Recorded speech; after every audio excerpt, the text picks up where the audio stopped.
प्रिय व्यूअर्स, आप सभी का कैमूर क्यूज में स्वागत है। आज हम लोग विश्व भूगोल और साइंस एंड टेक्नोलॉजी के बारे में चर्चा करेंगे। बताइए, ठीक है। कौन सी देशांतर रेखा प्रधान यामोत्तर के साथ मिलकर ग्लोब पर किसी बृहत वृत्त का निर्माण करती है? 180 डिग्री देशांतर रेखा। 180 डिग्री देशांतर रेखा। बताना है आप लोग कि विषुवत रेखा पर कितने देश स्थित हैं? विषुवत रेखा पर 13 देश हैं। कितने देश हैं? 13। कर्क रेखा पर कितने देश स्थित हैं? 18। कर्क रेखा विश्व में बताना है कि कर्क रेखा पर कितने देश स्थित है? 18। मकर रेखा पर विश्व में कितने देश स्थित हैं? 12। विषुवत रेखा पर कहेगा तो 13 हो जाएगा। कर्क रेखा पर कहेगा तो विश्व में 18 देश हैं और मकर रेखा पर कहेगा तो 12 देश हैं। चलिए आप लोग बताइए कि युगांडा और केनिया जो है किस रेखा पर स्थित है? तो विषुवत रेखा पर, भूमध्य रेखा या विषुवत रेखा पर। ठीक है। हवाई द्वीप जो है किस रेखा पर है? कर्क रेखा पर है। हवाई द्वीप कर्क रेखा पर। भारत भी है किस रेखा पर है? कर्क रेखा पर है।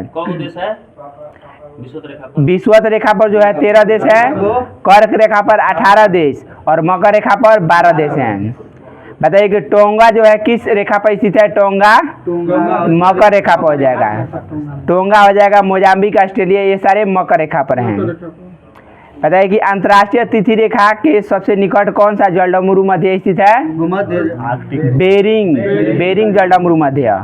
अंतर्राष्ट्रीय तिथि रेखा के सबसे निकट कौन सा जलडमरू मध्य स्थित है? बेरिंग जलडमरू मध्य। यदि दो स्थानों की स्थिति में 90 डिग्री देशांतर का अंतर है तब उनके मध्य कितने घंटे का अंतर होगा? 6 घंटे।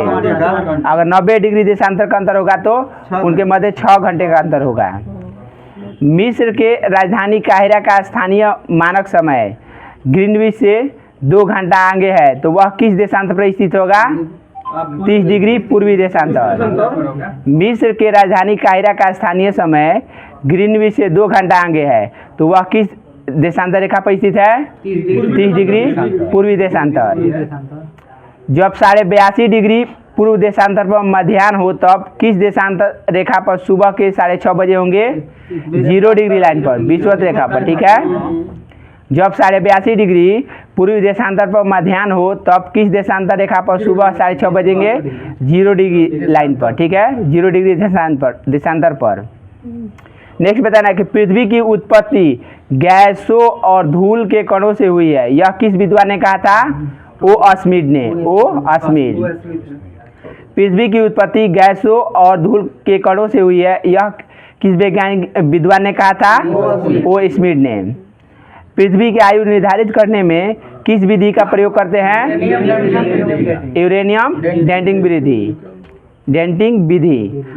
जीवाश्मीय साक्ष्यों के आधार पर पृथ्वी पर जीवन की उत्पत्ति कब मानी जाती है? कितने मिलियन वर्ष पूर्व? 3.5 मिलियन वर्ष पूर्व हो जाएगा। ठीक है।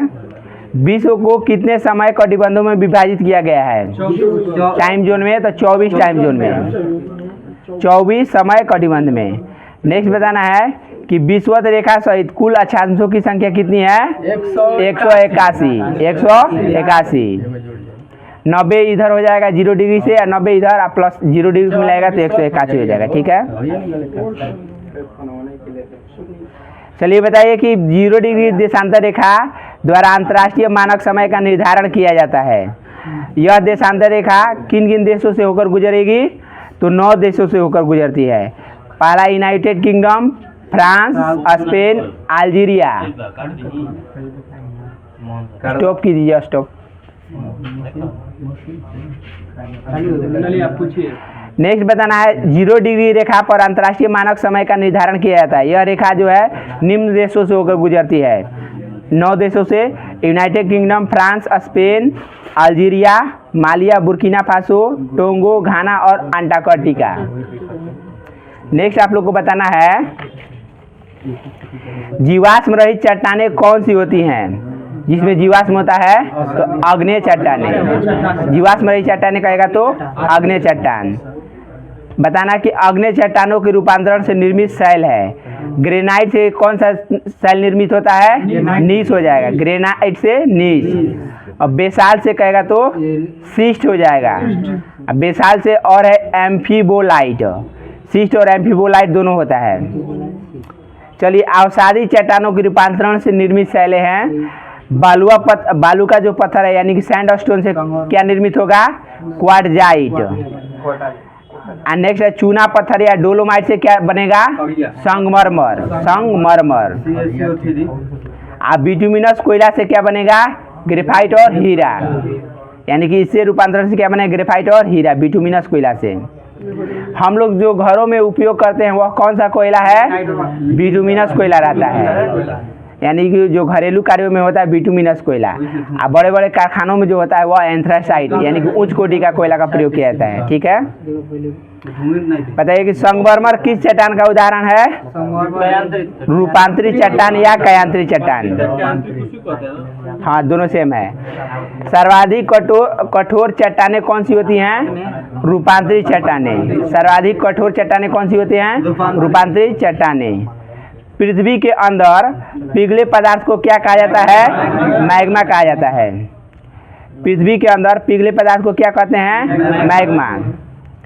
ओजोस डेल सलाडो ज्वालामुखी किस देश में अवस्थित है? अर्जेंटीना और चिली में है। अर्जेंटीना और चिली में है। सक्रियता के आधार पर ज्वालामुखी कितने प्रकार के होते हैं? 3 प्रकार के होते हैं। सक्रिय ज्वालामुखी, सुषुप्त ज्वालामुखी और मृत ज्वालामुखी। वैसे ज्वालामुखी जो लंबे समय से सक्रिय नहीं हुए हैं किंतु भविष्य में कभी भी सक्रिय हो सकते हैं, उन्हें कैसा ज्वालामुखी कहेंगे? सुषुप्त ज्वालामुखी यानी कि डोरमेंट वोल्केनो। डोरमेंट वोल्केनो, सुषुप्त ज्वालामुखी। बताइए, नेक्स्ट बताना है आपको कि गैस तथा जलवाष्प में कौन सी गैसें निकलती हैं? तो हो जाएगा CO2, नाइट्रोजन, सल्फर डाइऑक्साइड। जलवाष्प की मात्रा में सबसे जो है कार्बन डाइऑक्साइड, जैसे गैस निकलता है ना ज्वालामुखी में से, तो उसमें सबसे अधिक जलवाष्प की मात्रा होती है, 60 से 90% होता है। बताइए कि ज्वालामुखी से निकलने वाले जो हैं पिघले हुए पदार्थ को क्या बोलते हैं? लावा ना बोलेंगे? बाहर जब निकलेगा तो वो लावा कहलाता है। अंदर जो पृथ्वी के अंदर जो पिघला हुआ भाग है उसे क्या मैग्मा बोलेंगे। ठीक है, वो बाहर जब निकलेगा तो लावा कहलाता है। नेक्स्ट बताना है कि माउंट किलिमंजारो किस श्रेणी का ज्वालामुखी है? शांत ज्वालामुखी है। माउंट किलिमंजारो किस श्रेणी का ज्वालामुखी है? शांत ज्वालामुखी है। बताइए कि विश्व के सक्रिय ज्वालामुखी में कोटोपैक्सी जो है ज्वालामुखी वह कहाँ पाया जाता है? इक्वाडोर में है। Mount Cotopaxi, Ecuador. नेक्स्ट बताना है कि सेंट हेलेंस पर्वत जो है यानी कि सेंट हेलेंस जो ज्वालामुखी है सेंट हेलेंस पर्वत पे, तो यह किस राज्य में है? संयुक्त राज्य, मतलब किस देश में है? तो संयुक्त राज्य अमेरिका में है। अस्टाम्बोली जो ज्वालामुखी है यह किस देश में है? इटली में है। लिपारी द्वीप भूमध्य सागर में। अस्टाम्बोली जो है इसे क्या बोलते हैं? भूमध्य सागर का प्रकाश स्तंभ बोलते हैं। ठीक है, भूमध्य सागर का प्रकाश स्तंभ किसे बोलेंगे? तो अस्टाम्बोली ज्वालामुखी को। नेक्स्ट बताना है कि ईरान के 2 प्रमुख मृत ज्वालामुखी हैं, कौन कौन है? देवबंद और को सुल्तान। देवबंद और को सुल्तान हैं। नेक्स्ट बताना है कि कैसा ज्वालामुखी है? ईरान में मृत ज्वालामुखी है, यह मृत ज्वालामुखी है। देवबंद और को सुल्तान मृत ज्वालामुखी है, ईरान में पाया जाता है। ज्वालामुखी के मेखला बद वर्गीकरण जो है कितने भागों में किया जाता है? तो 4 भागों में है। इसका है, पहला है परिशांत महासागरीय मेखला, दूसरा है मध्य महाद्वीपीय पेटी और तीसरा मध्य अटलांटिक मेखला और चौथा है अंतरा प्लेटीय ज्वालामुखी।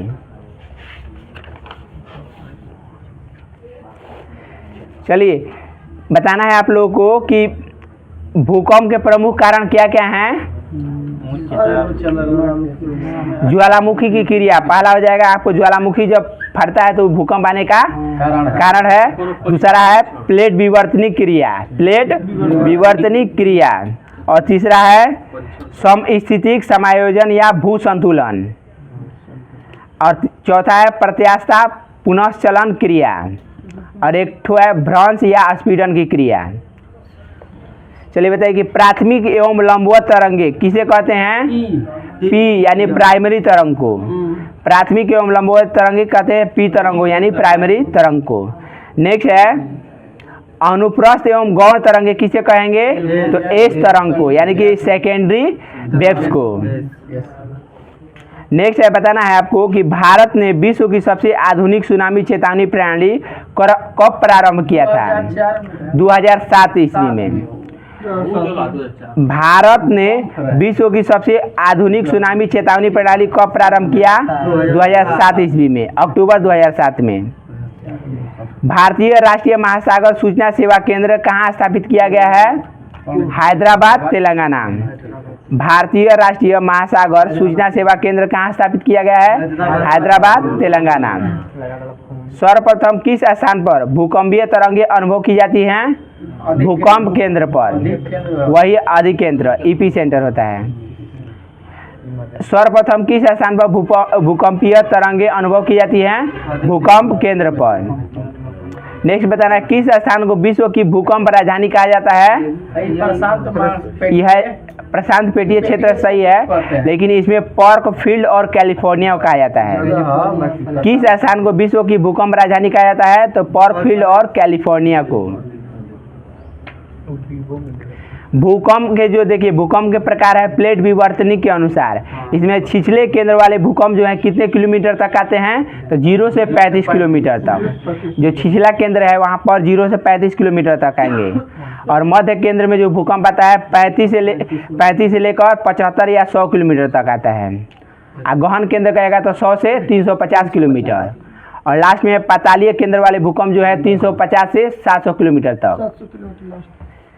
बताइए कि भूकंप केंद्र से 105 डिग्री और 145 डिग्री के मध्य का क्षेत्र क्या कहलाता है? तो भूकंपीय छाया क्षेत्र। भूकंप अधिकेंद्र से 105 डिग्री और 145 डिग्री के मध्य का क्षेत्र क्या कहलाता है? भूकंपीय छाया क्षेत्र कहलाता है।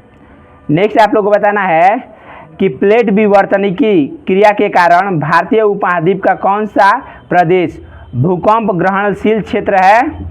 तो यह हो जाएगा उत्तरी पश्चिमी प्रदेश, उत्तरी पश्चिमी प्रदेश हो जाएगा। पी तरंगे जो है किन किन माध्यमों में जा सकती है? तो ठोस के साथ तरल माध्यम में भी चल सकती है, परंतु ठोस की तुलना में तरल माध्यम में इनकी गति क्या हो जाती है? मंद हो जाती है। नेक्स्ट आपको बताना है कि एशिया का सबसे गर्म स्थान कौन सा है? अल्जीजिया देता है, यहाँ पर दिया है तिरात जबी। अब विश्व का सबसे ठंडा स्थान कौन सा है? बर्फोयान से साइबेरिया रूस में है। विश्व का सबसे गर्म स्थान डेथ वैली किस महाद्वीप में स्थित है? उत्तरी अमेरिका में। विश्व का सबसे गर्म स्थान या डेथ वैली किस महाद्वीप में स्थित है? उत्तरी अमेरिका में है। दक्षिणी अमेरिका तथा उत्तरी अमेरिका को कौन सी नहर विभाजित करती है? पनामा नहर। महाद्वीप एक दूसरे को कैसे पृथक हुए हैं? प्लेट विवर्तनिक क्रिया से। महाद्वीप एक दूसरे से कैसे विभाजित हुए हैं, अलग हुए हैं? तो प्लेट विवर्तनिक क्रिया से। किस महाद्वीप की औसत ऊंचाई सर्वाधिक है? तो दक्षिणी ध्रुव अंटार्कटिका, दक्षिणी ध्रुव अंटार्कटिका का। उत्तरी गोलार्ध का सबसे छोटा महाद्वीप कौन सा है? यूरोप है। उत्तरी गोलार्ध का सबसे छोटा महाद्वीप कौन सा है? यूरोप है। प्रति व्यक्ति भूमि उपलब्धता जो है किस महाद्वीप में सर्वाधिक है? ऑस्ट्रेलिया है। प्रति व्यक्ति जो है भूमि उपलब्धता किस महाद्वीप में सर्वाधिक है? ऑस्ट्रेलिया है। नेक्स्ट बताना है कि वलन क्रिया किस कारण होती है? तो पर्वत निर्माणकारी बल के कारण। वलन क्रिया जो है किस कारण होती है?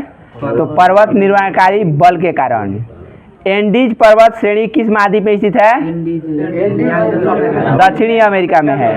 एंडीज पर्वत श्रेणी किस महाद्वीप में स्थित है? दक्षिणी अमेरिका में है। नेक्स्ट बताना है कि दक्षिणी आल्प्स पर्वतमालाएं किस देश में स्थित है? न्यूजीलैंड में है। दक्षिणी आल्प्स पर्वतमालाएं किस देश में स्थित है? न्यूजीलैंड। व्हाइट माउंटेन किस देश में स्थित है? व्हाइट माउंटेन सफेद पर्वत और संयुक्त राज्य अमेरिका में है। भारत और म्यांमार के मध्य कौन सा पर्वत सीमा निर्धारित करता है? बर्मीज एवं अराकानयोमा चाप यानी पर्वत हो जाएगा। बर्मीज एवं अराकानयोमा पर्वत। हिमालय का विस्तार अराकानयोमा पर्वत किस देश में स्थित है? म्यांमार में हो जाएगा। अराकानयोमा पर्वत कहाँ है? म्यांमार में है।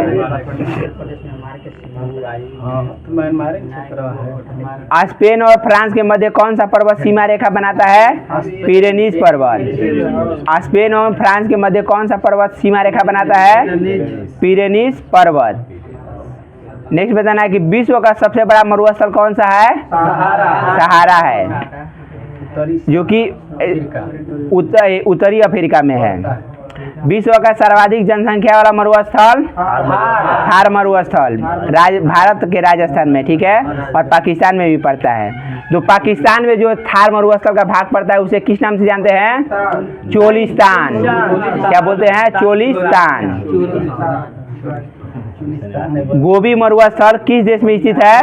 मंगोलिया में है। गोबी मरुस्थल किस देश में स्थित है? मंगोलिया में है। शेरीर मरुस्थल जो है किस देश में है? मिस्र में है। शेरीर मरुस्थल मिस्र में है। रेग मरुस्थल कहाँ स्थित है? अल्जीरिया। रेग मरुस्थल अल्जीरिया। दक्षिणी एशिया का सबसे बड़ा मरुस्थल कौन सा है? थार मरुस्थल। दक्षिणी एशिया का सबसे बड़ा मरुस्थल कौन सा है? थार मरुस्थल। नेक्स्ट बताना है कि नाबी मरुस्थल जो है कहाँ स्थित है? नामीबिया में, ठीक है। नाबी मरुस्थल कहेगा तो नामीबिया में। कलाहारी मरुस्थल कहाँ है? बोत्सवाना अफ्रीका में है। कलाहारी मरुस्थल बोत्सवाना अफ्रीका में है।